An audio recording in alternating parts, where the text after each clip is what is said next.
So we will get into this book, Ecclesiastes, which is a little bit different type of wisdom literature. In fact, Ecclesiastes and Job will be kind of our next books of wisdom literature. And we've seen Psalms, which is theology and praise and worship and beauty. We've seen Proverbs, fear of the Lord is the beginning of wisdom. Here is how fearing God, applying His word, it gives skill for how life ought to work. And this is, often how it does work. But then Ecclesiastes and Job come at it from a different angle. They're about the fear of the Lord as the beginning of wisdom as well. However, they come at it from the world is a complex and sinful place, and Ecclesiastes gets at what we might call the meaning of life, that life is pointless without reference to God. Without reference to God, knowing who God is, life is pointless. Now, but he doesn't just give us that punchline. He says, okay, let me show you how pointless life is, that all the things that we think are important and significant, when viewed in light of our temporary life, when viewed in light of what we contribute on this earth, does not ultimately last. It's ultimately not, it's ultimately futile. It's ultimately pointless. Okay? And so that's what Ecclesiastes will give us, what we'll get into with this book. And so that's what I put the title here, that Ecclesiastes, everything is pointless, and I add this statement from Ecclesiastes, under the sun. Okay? So we'll look at it. Ecclesiastes 1:1 starts out, the words of the preacher, the son of David, king in Jerusalem. So there's some good evidence that this is Solomon, and to think through that this is probably written at a later point in Solomon's life. He started out well, asking God for a listening heart to discern good and evil, needing God's wisdom. God gives him that wisdom, but as he grows later on, in the later part of his life, described in 1 Kings 11, his heart is turned away from God. And Solomon is basically at the top of the world, able to do whatever he wants. He's able to try to get status, money, wealth, women, sexual pleasure, other types of pleasure that aren't sinful necessarily, but trying to find, okay, let me test out pleasure. He tries to figure it out in family and inheritance and all of these things. And then he comes to this point where he writes Ecclesiastes, which I think there's some good reason to think that this is Solomon's repentance, where he says, you know what? Everything that I'm living for without connection to God is pointless. It's meaningless. It's futile. And I've been living for all these things, and I've tried them all out, and I realized that absent God, that it is all for nothing. That's what he gets to. And so I put up here the first two verses here. Can somebody read Ecclesiastes 1:2, just to kind of give us how this book introduces? Yeah, Brent? Vanity of vanities, says the preacher. Vanity of vanities, all is vanity. Okay, thank you. So it repeats that word vanity. That's that Hebrew word that we heard about, havel, which means breath, wind, or smoke. Basically something you can't really grasp, you can't really hold on to. It's a temporariness. It's something that you can kind of see, but you can't really ever get a hold of or control. And so vanity is what the New American Standard says. That's what I use, New American Standard. Anybody have the ESV or New King James? Yeah, Abigail, what does yours say? Verse 2? Yes. Vanity of vanities, says the preacher. Vanity of vanities, all is vanity. Oh, that's English Standard Version? Yeah. Okay. It's the same. I guess ESV says the same thing. I thought ESV said meaningless. Does anybody have anything else? Any other versions? No? Okay. Sometimes this word, I want to focus on what this word is getting at here. Is this word vanity is in the New American Standard, which I like the New American Standard, but I'm gonna kind of use a different word in order to kind of bring it out better in English. And other versions use the word meaningless. which is helpful somewhat when we're talking about the meaning of life. That's what this book is about. But let me explain kind of maybe this is just a personal thing, but I think the correct definition is important here. Vanity, I think, doesn't fully get at it, because when we think of vanity, you think of somebody being vain or like prideful. They call the makeup table with the lights, they call that a vanity, right? So you think of someone kind of focusing on their looks or something like that. That's not really in English. The older version of what vanity means is kind of like something has an emptiness to it. It has an outside appearance of being important, but it has an emptiness to it. And on the inside, that's why they talk about it when somebody's focused on their looks. They call it being vain, because it's like, well, you're focused on outward appearance, okay? That's not exactly, it's connected, but it's not exactly, I think, what Solomon is getting at here. And then meaningless, I don't think is real correct for it either, because meaningless communicates, meaning is like if you read the page in your Bible, and there's just gibberish, just random letters there that aren't connected into words and sentences, and there's no way to interpret or say what's being said. That means like something's unintelligible, right? So if somebody's just doing like gibberish, right, that's meaningless. But I think the word that I've come to use is the word futile or futility, right? Futility means that you put all this time, energy, effort into something that ultimately comes to nothing. That's what it's about. That it's ultimately kind of a nothingness, or I think another word that's helpful to understand is pointless. Right? You did all this stuff, but what is the point? What is the purpose? Right? Purposelessness would be another way to put it, or insignificance. Right? Things have meaning, okay, but what is their ultimate significance? How does that meaning last? Does it last? That's what we're getting at here. Okay? So I put over here the 4 big questions that any worldview has to answer. The Bible has answers for these things. I think the Bible is the only real answer to these questions. But every worldview, even if we don't think about this, has to answer these 4. And these are not original to me. These are kind of the 4 big questions regarding the meaning of life. The question number 1 is who am I? I put what and who am I, because now it's not enough to just kind of know who I am, right? Meaning kind of my personality, what am I about, who am I as a person. But now there's this crisis of human identity, where people don't know what they are. People don't know what it means to be human.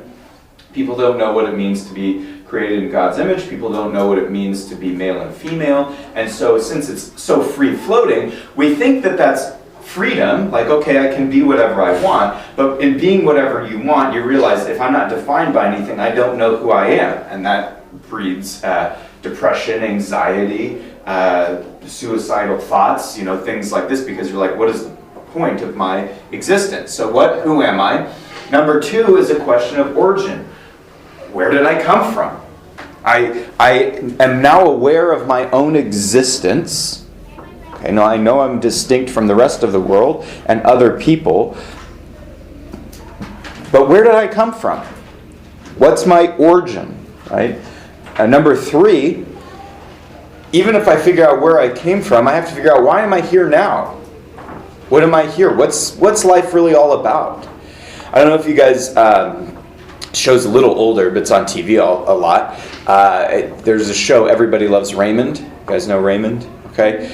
There's this episode, and it bothers me every time I see it. I like the show, but it bothers me because nobody gets it right, is that there is the little girl in it who asks, where do we come from?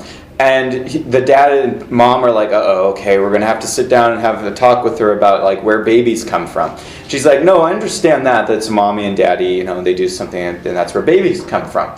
She goes, but what I'm saying is like, why did God put us here? And the dad like doesn't know how to answer it. And then the mom, always calls the dad an idiot in that show. And then she's like, well, how do you answer it? And she's like, I don't know. And then she said, oh, just say that God put us here to be nice to each other. And then, the grandpa, who's kind of rough, but, has all these funny lines, he says, well, you go to school, you wake up, you go to school, you go to work, you do it again and again, and then you die. There is no point. And so they all answer it from different angles, and they're all wrong. They all cannot answer, why are we here, right? And I would say most people cannot answer why are we here, or they get this key question wrong. And then number 4 is the part of the crisis of life, of existence, is we recognize the reality, even if we don't think about it or we ignore it, that we recognize the reality of death, that we are going to have to face death. We live very temporarily, so what does it mean when we die? Where are we going after we die? Does our existence end, or does our existence continue? And what happens at that point, right? So worldviews have to answer this. If they can't answer these things or answer these things wrongly, the meaning of life gets shifted, right? If people reject God and they reject His Word, His revelation, which define meaning, purpose, existence, and value in life, then sinful humans search for meaning in what they think are alternatives. Okay? So there are 2 common problems that people have when they look into the meaning of life. Okay? Problem number 1 is that they live with no purpose. A lot of people are facing, this is one reason among many, are facing thoughts of suicide, depression, anxiety. One reason is because they have no sense of purpose. Not meaning, but they don't know, what am I supposed to be about? What am I supposed to orient myself around? How am I supposed to define myself? And so if you have no sense of purpose and being, then that breeds a lot of anxiousness. That breeds worry. That breeds depression. And so living with no purpose, well, you can not only live with no purpose, which is a lot of people, but what's the other error that might go along with that?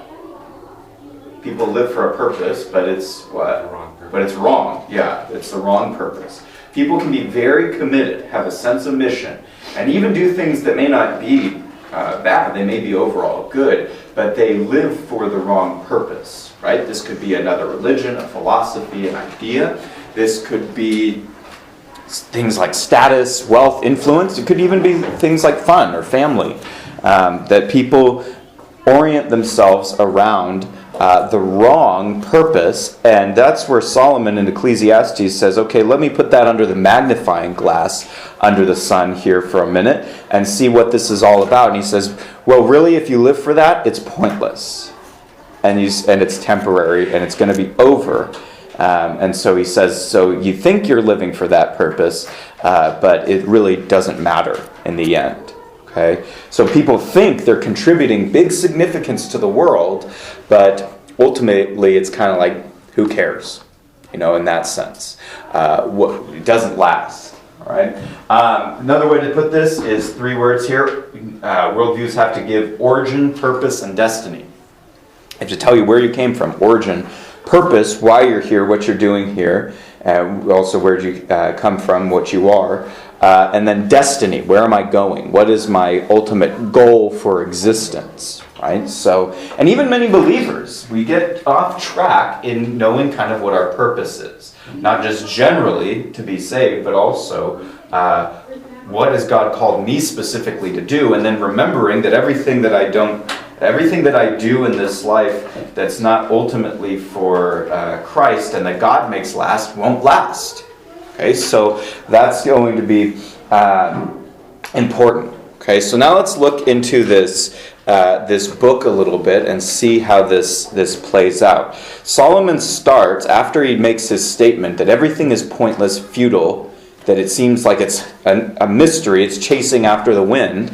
Listen to his kind of poem here in 1:3 through 11, and kind of notice the cycle, the patterns. Okay? It says, what advantage does man have in all his work which he does under the sun? A generation goes and a generation comes. But the earth remains forever, meaning people have lived, people have died. The earth is still here and continuing to go through this cycle. We haven't ultimately changed anything.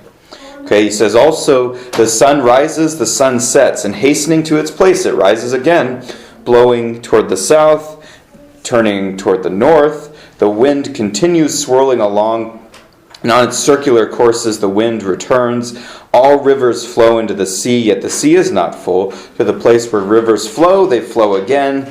All things are wearisome. Man is not able to tell it. The eye is not satisfied with seeing, nor is the ear satisfied with hearing. So pause there for a second.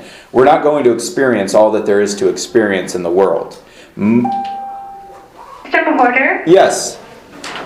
Yes, hi. Could you please send Bryn to the front office for checkout? Sure. Thank you. All right. So we will not experience everything there is to experience in life. Most people that exist on this planet, you and I won't meet. Right? So that's just something to think about, right? So it says the eye's not satisfied with seeing, the ear's not satisfied with hearing. You know, you can't experience everything. Verse 9, that which has been is that which will be. And that which has been done is that which will be done, so that there is nothing new under the sun. Is there anything of which one might say, see this, it is new. Already it has existed for ages which were before us. Okay, now let me pause there for a minute, because 111 is the main point I want to get to.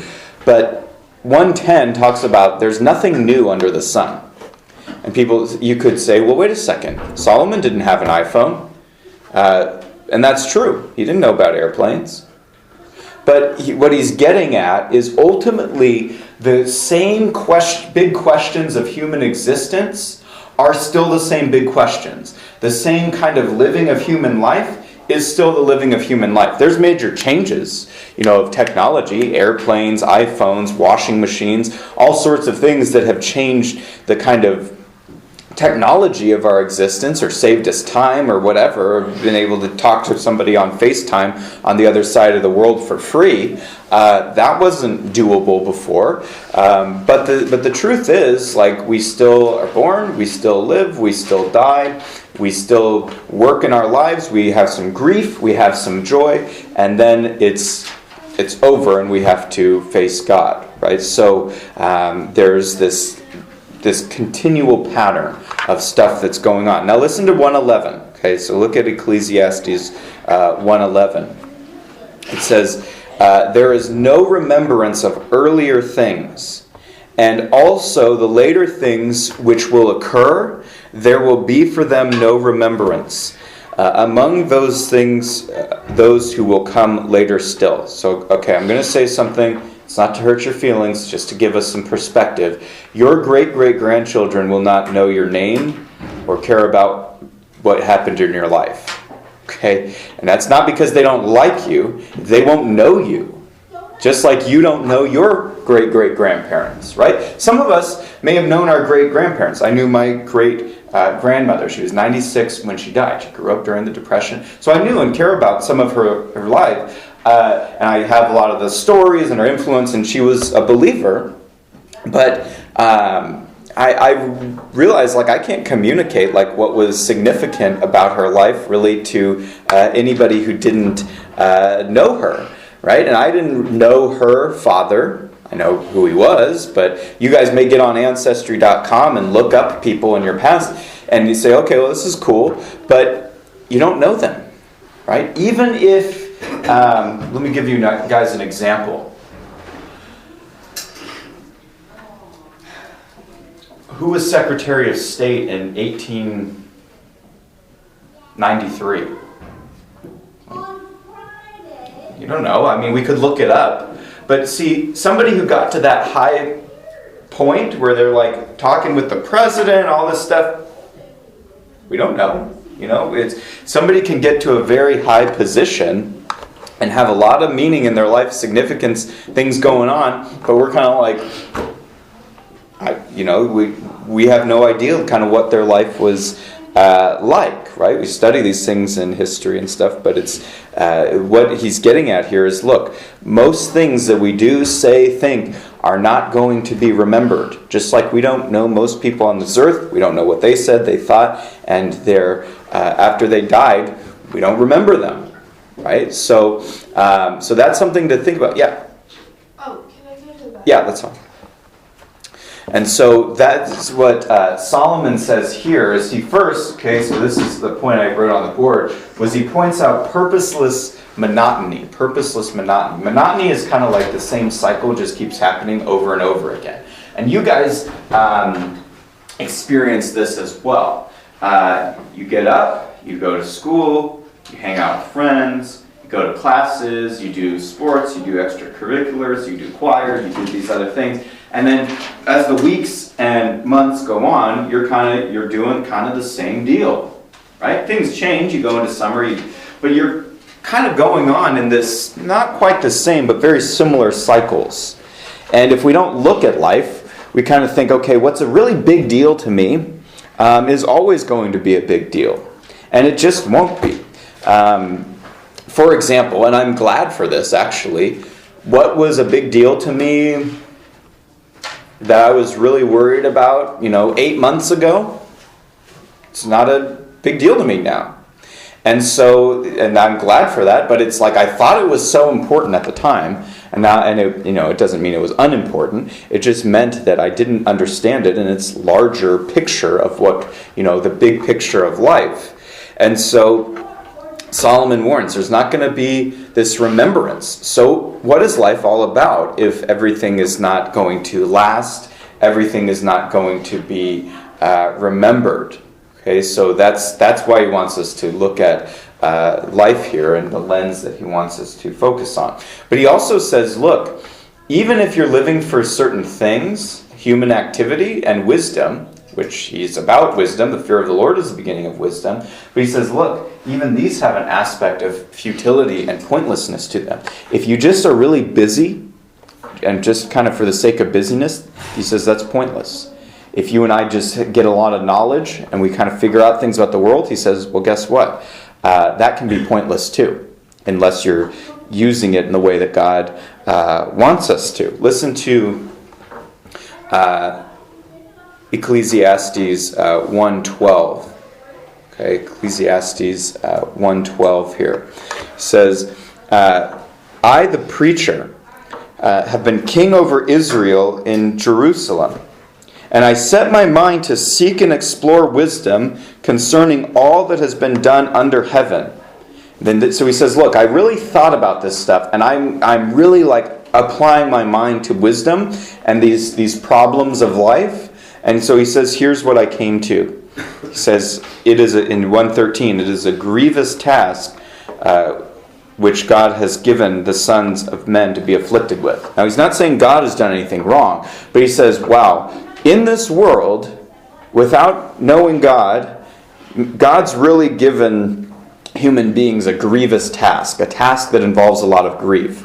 Having to live, work, and then die in a world where nothing lasts, right? Where you don't ultimately know your purpose for being. Okay, so that's what he points out here. And so he says, this is pretty tough, that if you're not connected with God, if you don't know God as your creator, and you're not living in light of God's coming judgment, and Ecclesiastes talks about that a lot, talks about death, talks about eternity in man's heart, he says, then men and women live, die, and have lived and died.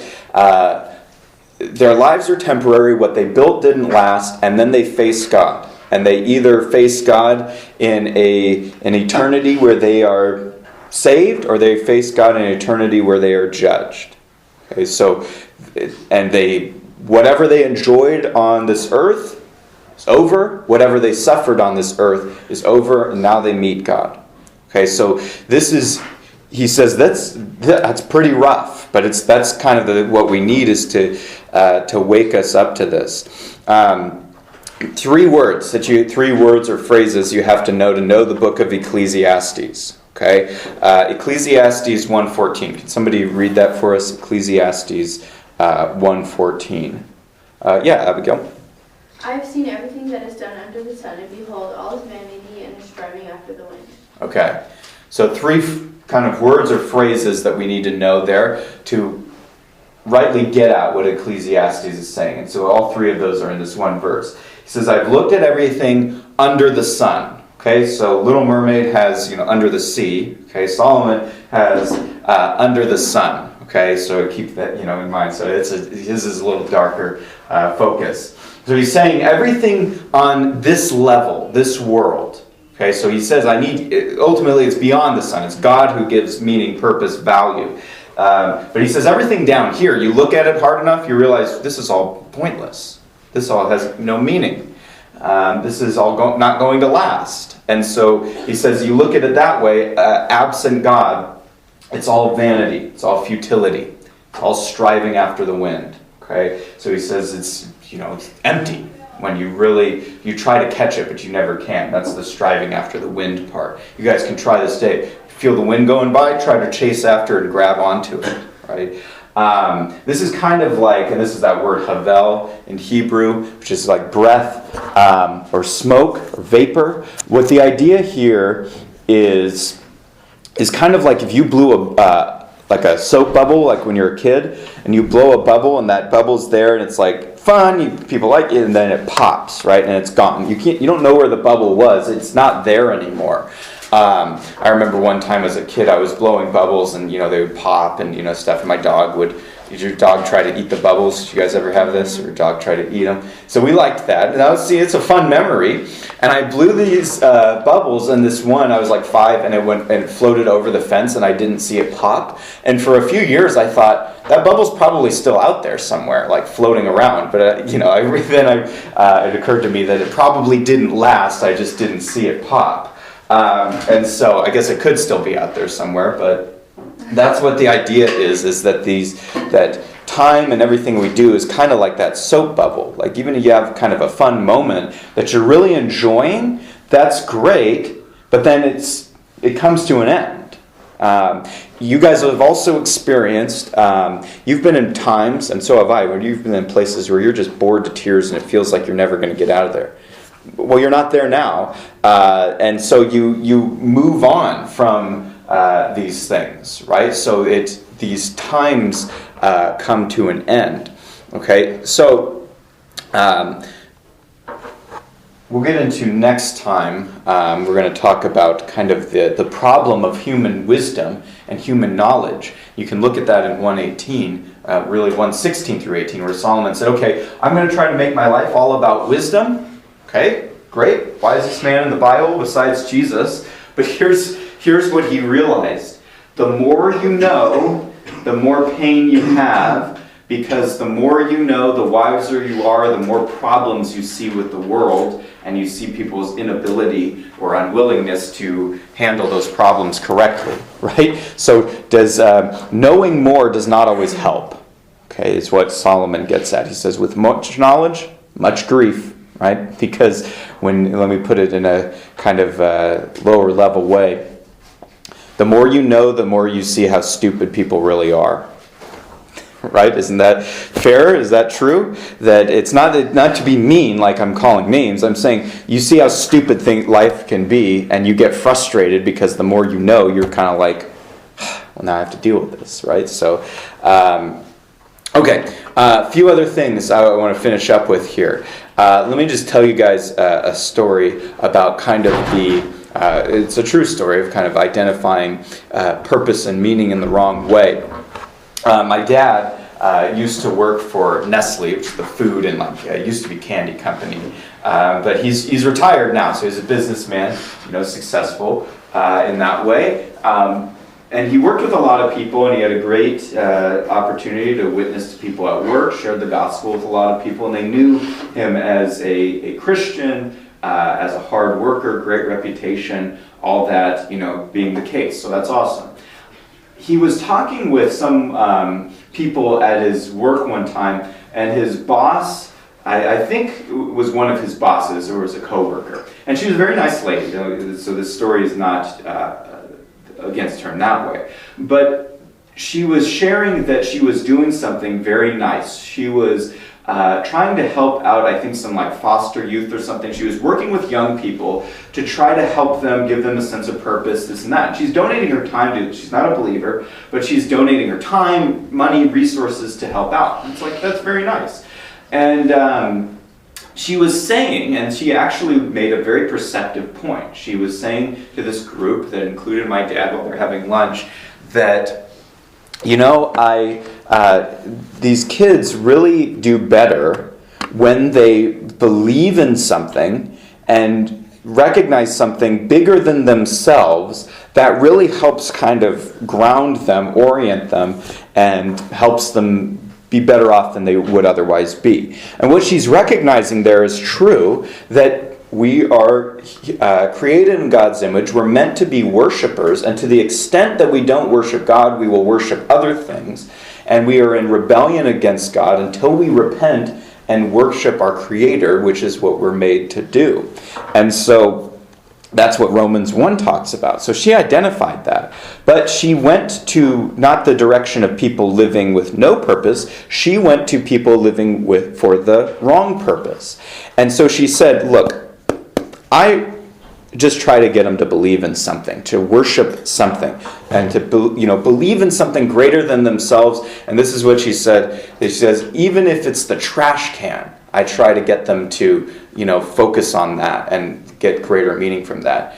And my dad was like trying to decide. He's like, okay, I just like, all right, that was just something weird. But then he just said, told me later, he's like, yeah, I decided that if I just let that go, the people who knew me basically wouldn't have respected as much my identity as a Christian if I didn't say, and when that opportunity presented itself, what the truth was. And he goes, what? You can't tell somebody to worship the trash can. That gives them no meaning. That ultimately gives them no hope. Because worshiping the trash can cannot save you, can't control your life, can't connect you with, you point out that you have to be connected with the God who created them, the God who made them, and who defines what and who they are. Worshiping the trash can ultimately does not help, doesn't give hope. It's actually counterproductive. So he said that, he had a good relationship with this lady, so it was good discussion, but that's an example of wrong purpose. People think that it doesn't have to be the trash can, but people will orient themselves around the wrong thing. Okay, and as we finish up here, I'll finish with just one other story about just something I was thinking about over the last couple of months. I had kind of what I'll call kind of an Ecclesiastes moment. A few weeks ago, maybe a month or two ago, I was sitting and I was doing something fun. I was sitting on a Sunday afternoon. I had just gone to church, sitting with my girlfriend, and we were watching Napoleon Dynamite. And it was like, okay, she hadn't seen it before, so I was like excited to show it to her. It was like, it's dumb, but it's funny, and so we were laughing. And this is a silly movie, but at the end, the credits were running. I was listening to the music, and we were just kind of sitting there relaxing. So it was a good day, there's nice, time and everything. But I had this moment in my mind where I'm like watching the names roll by, and I was like, every one of those people, they contributed in some way to this moment of watching and enjoying a silly movie. That being said, every one of those people is ultimately going to die and face God. And some of them may already have, between when the movie was made and when I'm watching it. And they worked really hard on this and put it together so that other people could enjoy it, but ultimately that's not going to last or matter insofar as their relationship with God, that many of them are facing, maybe all of them are facing a Christless eternity if they don't repent and believe the gospel, know the gospel. So what I was seeing was, as a Christian who's saved, who's united to Christ, who knows what I am, knows what I'm for, I can enjoy a silly movie. And that can just be like a nice moment in my life that's over now, but I can, it was fun. But for the non-Christian, even the silly movie, it becomes pointless because they ultimately, it has nothing in their life that will last. It doesn't last in my life because it doesn't matter. It was a moment of fun. But that's okay. But for the unbeliever's life, even the moments of fun are temporary and over, right? So people think, well, I'm going to live for pleasure. I'm going to do whatever I want. I'm going to define my own meaning. And really, ultimately, the answer is, who cares?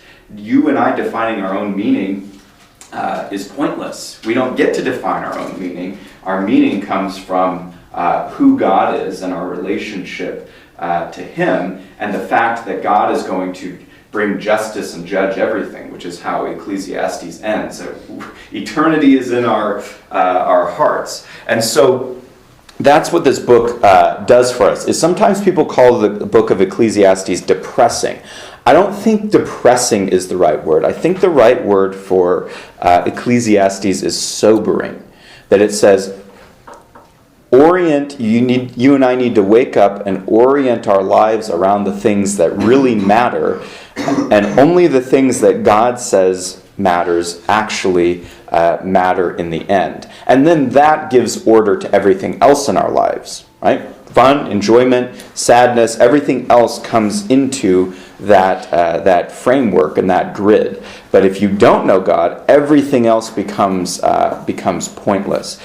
So I think Ecclesiastes is a very effective book for your generation to hear, and also an effective book for you guys and I to share the gospel with people, because we can take this book and say what you think is really important in life is all about. You use the reasoning of Ecclesiastes and say, nope, doesn't even matter. What really matters is what God has done in Christ in eternity. And so that gives us a great way to kind of shock people into, oh, wait a second, my life is pointless until they know God. Okay, so we'll